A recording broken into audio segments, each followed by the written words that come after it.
Okay, now how do we use algebra tiles to be able to add these two polynomials, x squared plus 4x plus 2 plus 7x squared plus minus 2x plus 3? Okay, let's use algebra tiles to be able to add these two. Let's first consider x squared plus 4x plus 2. That means 1x squared tile, okay, and 4x tiles, okay,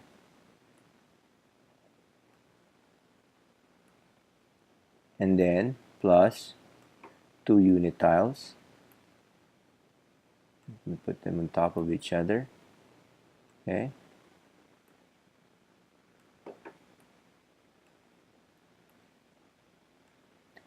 and then you have 7x squared, so 7 of these babies, 1,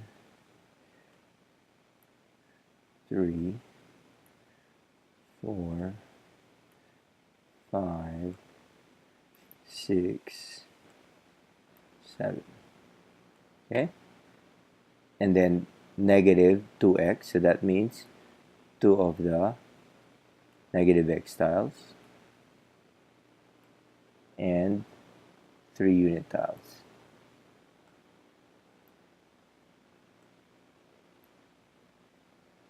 Okay, so let's consider that. That means let's add like terms.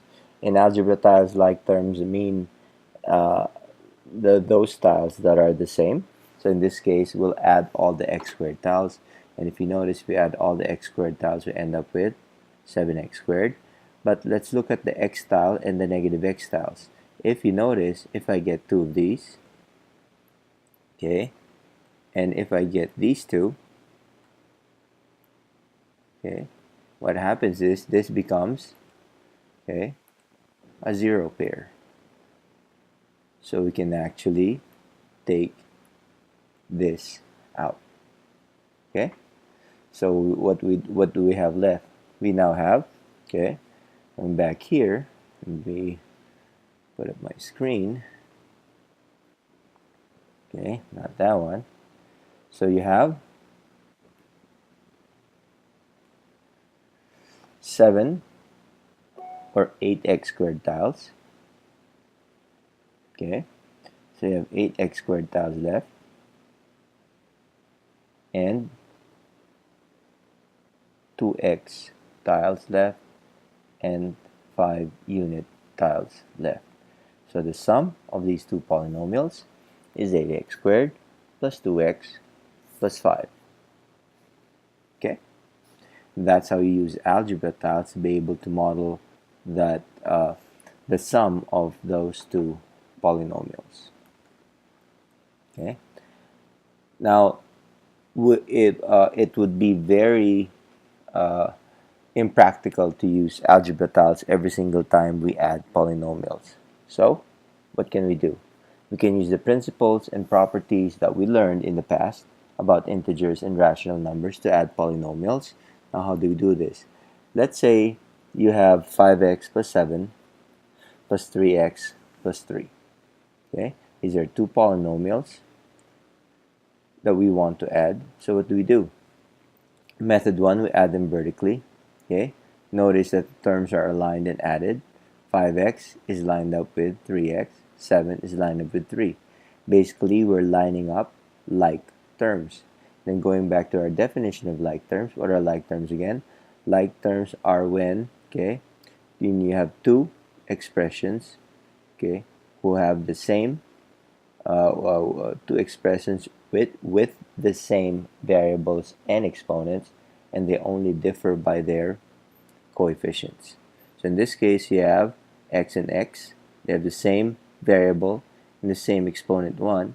They only differ by the coefficients. That means we can add them. Okay.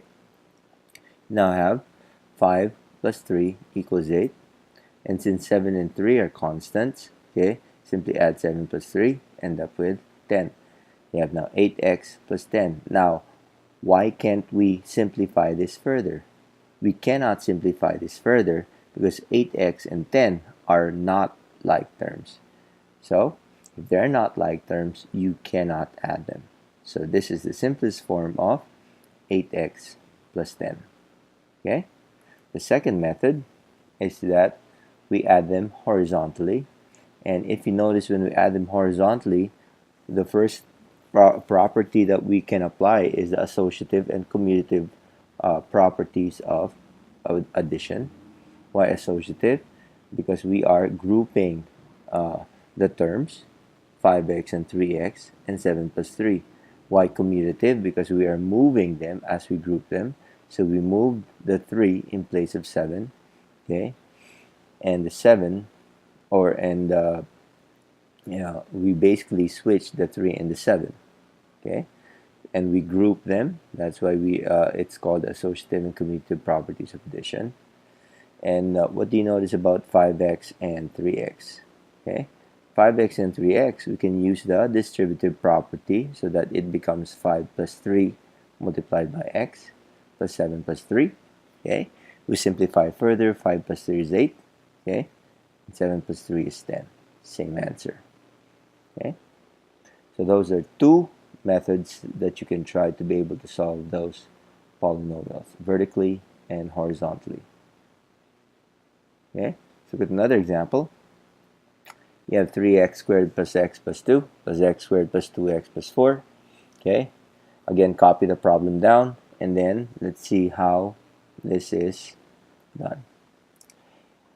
You have 3x plus x squared, x plus 2x, 2 plus 4. What property is this? Okay, the property is, again, associative and commutative properties.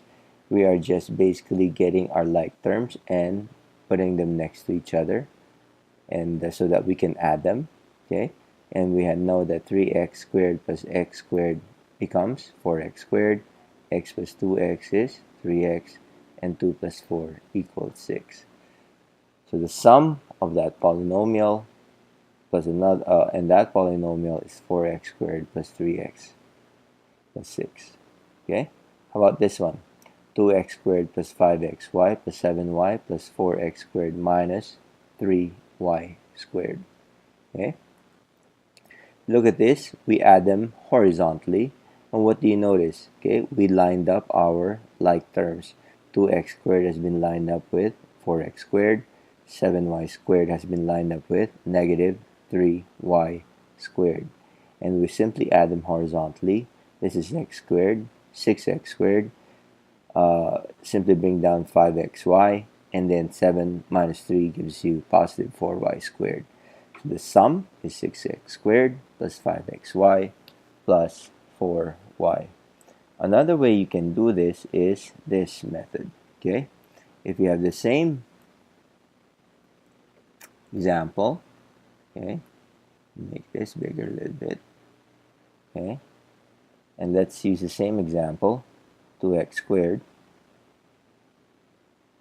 plus 5xy, okay, plus 7y squared, and I'm going to add it to 4x squared minus 3y squared. Since you're adding polynomials, you can simply take away the parentheses and add them directly. So I'm going to tell you later on why that is possible. So you can take out the parentheses. Now you have 2x squared plus 5xy plus 7y squared plus 4x squared minus 3y squared. And what I like to do is, I like to underline my like terms. 2x, okay, is alike with 4x squared. If you notice, I am also underlining the sign or the operation before the number that tells me the sign of the number. Okay, remember what we talked about in the past. In terms of addition and subtraction, the operation before the number is the sign of the number. Okay, look at 5xy. I'll double underline it now because now this is a different term. Okay, has no like term, so we leave that alone. And then we now have 7y squared, underline it 3 times, okay, is alike with negative 3y squared. Okay, and then add, okay, the terms that you underlined. You have 2x squared and 4x squared has the same number of lines. So 2x squared plus 4x squared is 6x squared. 5x squared doesn't have a like term, so I simply get 5x squared, or sorry, 5xy. And then I get positive 7y squared minus 3y squared will give me positive 4y squared. So there's another way of adding your polynomials. Okay? Let's look at this example. It should be the last one, I think, or I think I have one more here. Yep, I do. Okay, let's do this first. Polynomials are often used to represent measures of geometric figures. The lengths of the sides of golden rectangles is what we call a special ratio. The rectangle at the right shows the lengths of the sides of a general golden rectangle. So if you have a general golden rectangle, okay, the width is x and the length is 1.618x. Okay. We want to find the perimeter of the rectangle, of our golden rectangle. Okay. Now, why is it called a golden rectangle? Because golden rectangles are a special type of ratio that ensures a strong structure and at the same time very pleasing to the eyes. Okay. So that's a lesson for another day. Let's do this first. Find the perimeter of the rectangle, 1.618x, which is our length, and the width, which is x. Okay. Now, what is being assumed in this problem? It is being assumed that we know what perimeter is. Perimeter is simply the sum of all the sides. So we simply add all the sides, x plus x, 1.618x plus 1.618x. And this is what you come up with. Adding all the sides, you end up with 1 plus 1.618 plus 1 plus 1.618. Okay, using the distributive property, put them in parentheses and multiply that by x. Since they are all like terms, we can add all of them. You end up with 5.236x. Now, you might ask, where did 1 come from? Okay, remember, okay, when you talk about the variable x, okay, it is always known that there is an invisible 1 before the x. So the coefficient of your x here is 1. Okay? They just don't write it. Or we just don't write the 1 before the x. If you don't see a number before the variable, it is always a 1. Okay? So, we found the perimeter to be 5.236x. Let's answer B. Find the length, the width, and the perimeter of the rectangle if x is equal to 5.2. So this is simply substitute and simplify. We will evaluate our perimeter. Okay, we make x equal to 5.2. Okay, if x is equal to 5.2, then the width is 5.2 units and the length is 1.618 times 5.2. Makes sense. And the perimeter is 5.236 times 5.2. Okay, because of what we have here. Which brings us to the substitution of the values. The length is 8.4135, okay, and the perimeter is 27.2272, and that's how you use adding polynomials to be able to solve word problems such as this one. And let's see how do we solve this in this last example. In this last example, we're being asked to find the perimeter of the rectangle shown at the right. Oops. I just showed you the answer. 6x was 24 units. Why is it 6x was 24 units? Let's find out. If I have that rectangle, 2x was 7. Okay. And you have x plus 5. We know that in perimeter formula, okay, perimeter of any rectangle is equal to 2 times the length plus the width of the rectangle. In our case, our length is equal to 2x plus 7, and our width is equal to x plus 5. Substitute the values to our formula. Okay, we now have perimeter is equal to 2 times 2x plus 7 plus x plus 5. Okay? Now look at the 2x plus 7 and x plus 5. We have like terms in, okay, 2x and x are like terms. 7 and 5 are like terms. But before we add them, let's take out the parentheses. So p equals 2 times 2x plus 7 plus x plus 5. Okay? And these are our like terms right here, right there, right there. Again, if you notice, I am also underlining the operation before the number because that tells me the sign of that particular number. So p equals 2 times 2x plus x equals 3x. 7 plus 5 equals 12. Using the distributive property, this becomes p equals 6x plus 24.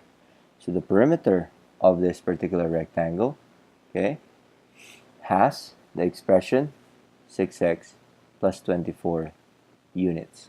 Okay, same thing we have here. Okay, so that's how you use like terms and unlike terms to be able to add polynomials. I think that's the end of the lesson. So in your notebook, write a summary of what you've learned in this lesson and post it on Google Forms. And at the same time, write a question you may want to ask in class. Thank you.